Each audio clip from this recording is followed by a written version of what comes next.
Hey guys, Nishant is here. Today we will talk about Rule 86B.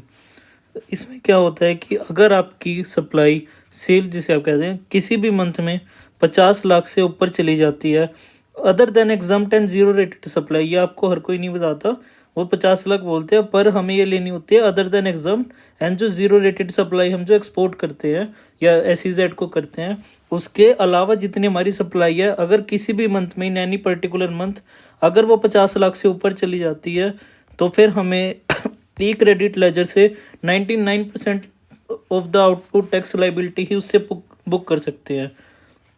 अब आपकी supply चली गई है 50 लाख से ऊपर, उस केस में क्या होगा, ई क्रेडिट लेजर आपको बोलेगा 99% टैक्स लाइबिलिटी के लिए okay, for the balance 1% liability E credit ledger भी लाइक भाग जाए यहाँ से, यहाँ कुछ नहीं मिलेगा।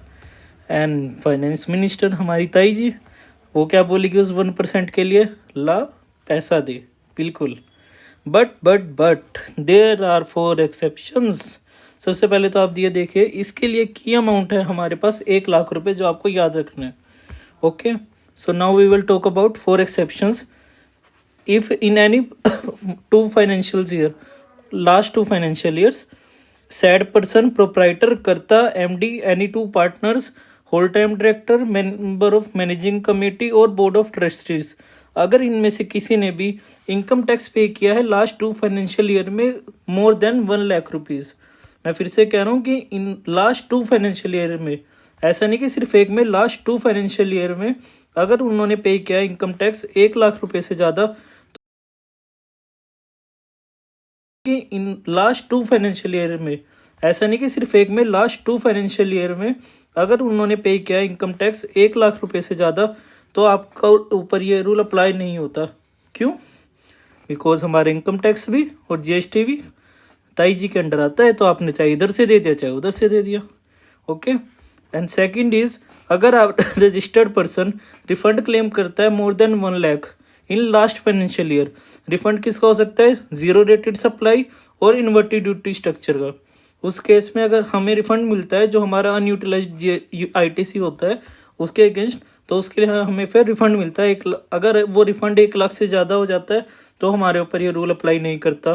थर्ड, अगर रजिस्टर्ड पर्सन पहले ही, ये देख लीजिए इतना कैश, मतलब अगर वो पहले ही अपनी output tax liability cash ledger से पे कर चुका है, कितनी, 1% of total output at month, मतलब कि अप्रैल से लेके जिस मंथ की हम GSTR 3 भी फाइल कर रहे हैं तब तक अगर उसने इकट्ठी आप टोटल करे उतनी पे कर चुका है वो कैश लेजर से, तब भी ये रूल अप्लाई नहीं होगा। And last but most important, अगर आप हैं हमारे अमित शाह जी, मोदी जी, मतलब अगर आप गवर्नमेंट डिपार्टमेंट है, पब्लिक सेक्टर यूनिट है, लोकल अथॉरिटी, स्टेचुटरी बॉडी है, तो उनके ऊपर ये रूल अप्लाई नहीं होता, बिकॉज ताई जी नहीं, मोदी जी से तो नहीं मांग सकते आप। और इसकी ऑफिशियल नोटिफिकेशन ये है आपके पास, जिसको ये डाउनलोड करनी है वो आपके डिस्क्रिप्शन में आपको लिंक मिल जाएगा।